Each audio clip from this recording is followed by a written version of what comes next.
What you making, DIYers? It's Walker with DIWHY.LIFE. And in this episode, we have got a treat for you. We are going to be taking a look at the Retrospec Jax Rev Folding E-bike. We're going to unbox this bad boy. We're going to assemble it, which I think means unfold it. And then we're going to take it for a spin and see how it rides. Let's do it.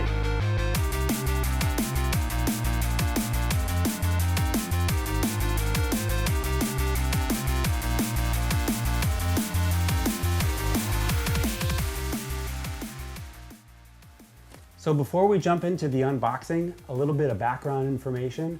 Retrospec started in 2009 and they went through a rebranding about a year ago, and this is their new logo. I like it. It's got kind of a playful feel, so I think that's pretty cool. Retrospec is known for making ready-to-outdoor products. They started with bicycles, and then they moved on to paddle boards, and then they got into e-bikes, and then they started doing skateboards. Then they started doing kids gear. And now they're into snow stuff. So, you know, it's one of those companies where I pretty much want to buy everything they make. I already own 2 Harper single speeds by Retrospec, and I did an unboxing on those videos. Check that out here. And I also put the Harper through a series of gravel bike upgrades, so check those out here. Retrospec lent me this e-bike for the review, and I gotta tell you, if it lives up to what I think it's gonna be, they're not getting this one back. I'm gonna have to make them an offer on this one. Retrospec is one of those brands where with their products, they try to just make it as easy as possible. Like I said, they're easy to use. They have lots of features. They look great. They're affordably priced. And most importantly, these things are in stock now. Not too many companies can say that at this day and age. With Retrospec products, there's no expertise required. These things are getting you outdoors, they're getting the wind in your hair, they're getting the sun on your face, and let's face it, isn't that what it's all about, is getting out there and getting into it? According to the Retrospec website, the Jax Rev Folding E-bike is full of all kinds of great features. First of all, $1,400. Where are you gonna find an e-bike with these features at this quality level that looks this great for $1,400? You're gonna be hard pressed to find something like that. It comes in 2 different colors, the matte green or the matte black. It comes in only one size, which is actually great because a question I get about my Harper bike is what size should I buy?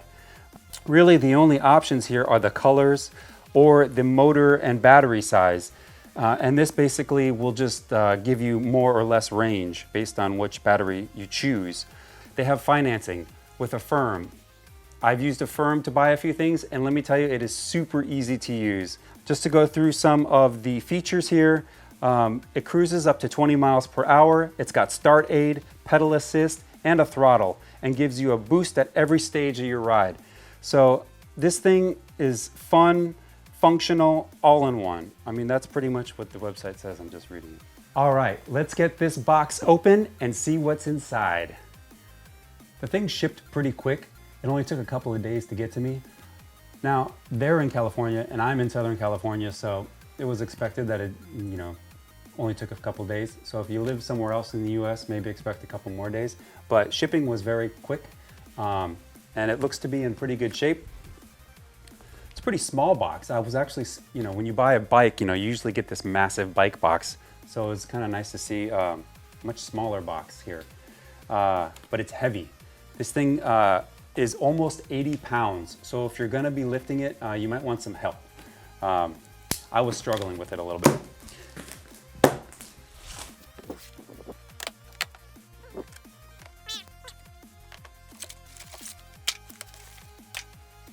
Everything seems to be packaged quite well. There's a lot of foam and plastic and bubble wrap protecting a lot of the sensitive components so they're not scratched or damaged or bent. Everything appears to be looking good. Let's just go ahead and try to pull this thing out and see what happens. Oh yeah. That's got some weight to it. Be careful when you do that. In the box, we've got obviously the bike itself, and we've got this box with some components in it. Let's see what's in here.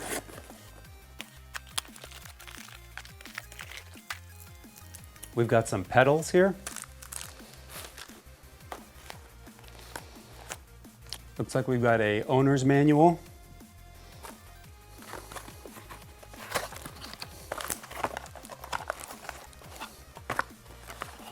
And this is the charging unit. First things first, let's go ahead and get all of the protective materials removed from the bike.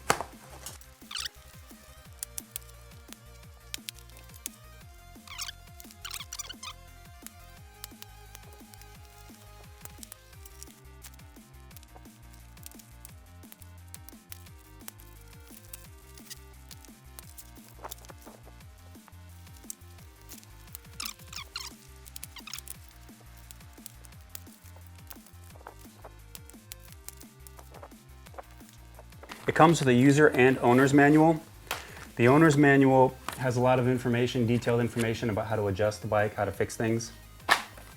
But the user manual is what you're going to use to get the bike assembled, get it up and running, and get riding as quickly as possible. There's also some safety information in here you don't want to miss. So I would recommend reading through the user manual before you start assembling your bike. Here we have the unpacked bike. So it actually is pretty compact. I'm impressed. It gets pretty small. You can still lift it up by this end and you can wheel it around, take it with you wherever you want to go. There's a little handle here you can hold on to.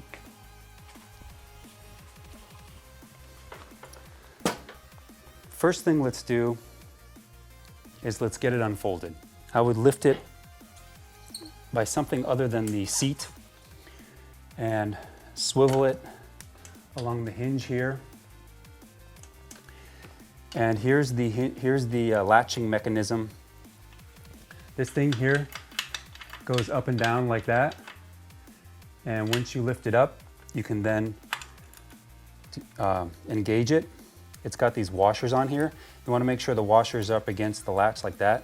So you just flip this over like that, turn the latch, and secure it like so. It should have a little bit of resistance on it and should be nice and tight. It shouldn't flop around on you. The handlebars are super simple. You just flip this out of the way, raise up the bars, and flip that back and press it in place. And then your handlebars are good to go. You're going to want to adjust the height of the handlebars and the seat to your comfort level. But before we do that, let's go ahead and get the pedals put on. These pedals thread on pretty much just like a standard pair of pedals, with the only exception that these pedals are actually folding. There's a little switch in here, and you can fold the pedals up. And I believe that's to make the bike even a little bit more smaller when it's folded up. Kind of a nice feature. The pedals will only go on their correct corresponding side. And on the right-hand side of the bike, the pedals turn in a normal, righty-tighty, lefty-loosey kind of fashion. So once you thread it on kind of by hand as far as you can get it to go, and you can get the wrench involved, tighten it down real tight, because you don't want these things flying off when you're cruising. Just give it a nice snug. Yep, that's nice and tight. You can also use a crescent wrench if you don't have a wrench like this. Okay, that's nice and tight. Now that it has pedals, we can sit on it and we can adjust our handlebars and our seat. To adjust the seat, you're just going to loosen the seat post with the latch, and you're just going to raise it up to a comfortable level and give it a try. See if that feels comfortable. For most bikes, is with the pedal in the down position, you want to have just a slight bend in your knee. So I can tell here that there's a little bit too much of a bend in my knee, so I need to get the seat a little bit higher. Another thing to note with this seat post and the handlebar post is there are some lines on this thing indicating maximum height. Whoa, this thing is long. There should be some markings on here. Yeah, there's some markings. They're a little hard to see, but this is the maximum height that you don't want to go past, or else it can get kind of dangerous. That feels good. And for the handlebars, it's a similar process. You just undo the latch there, and this travels up and down. Let's try that. That feels pretty comfortable. I'm liking that. The bike ships with a couple of protective plastic pieces attached. You can just pull those off. That one looks like that. The front light here seems to have a tab that says pull. So we'll go ahead and give that a pull.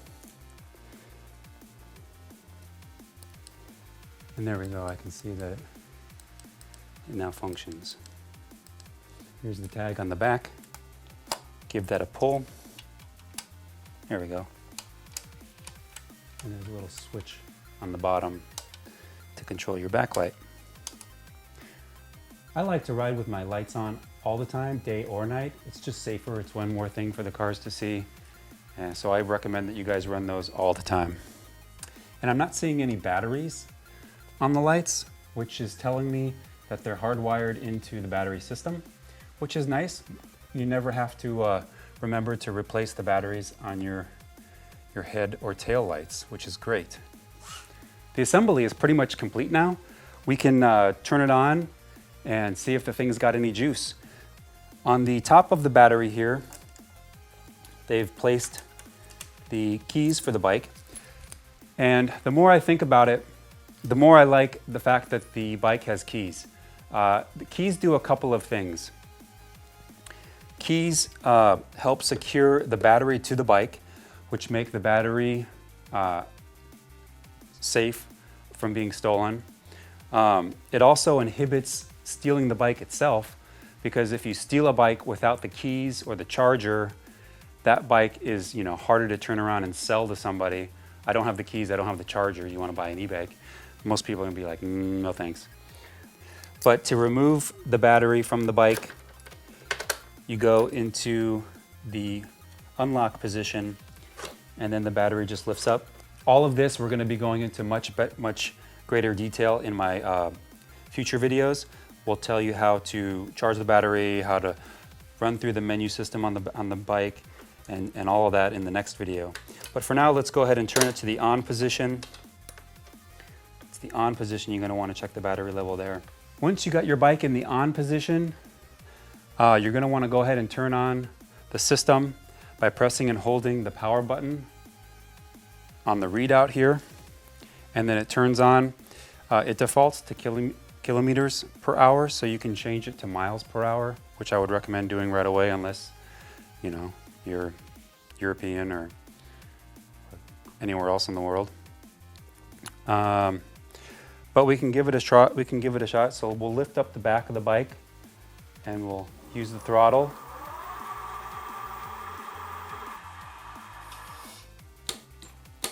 I'm going to want to check the pressure in the tires to make sure the air pressure in the tires is good to go.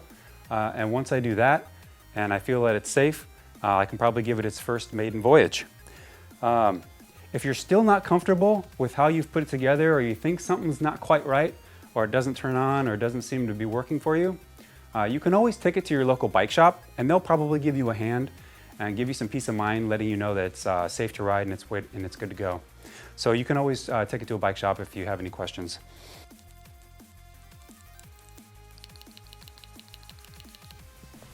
Again, make sure you check the rim. Make sure it's seated on the rim. The tire is seated on the rim nicely all the way around.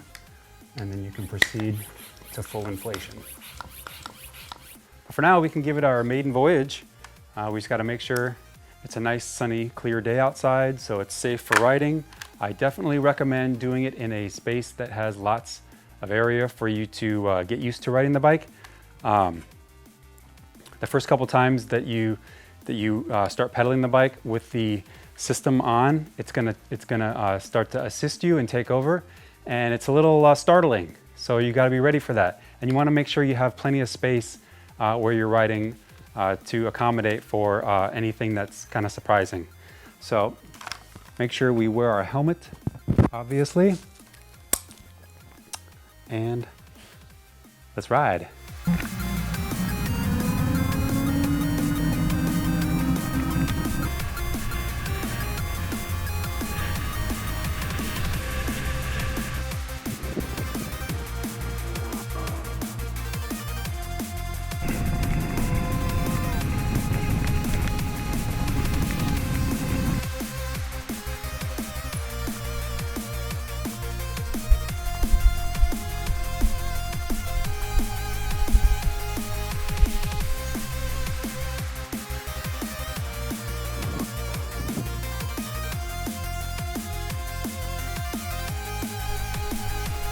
Whoa, the start assist actually works quite well for off-road crawling.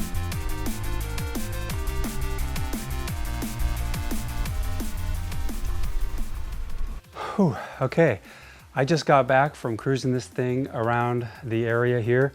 And I gotta tell you, my mouth hurts a little bit. I was like literally smiling the entire time. It is so fun to ride this bike. And you still get a pretty good workout too.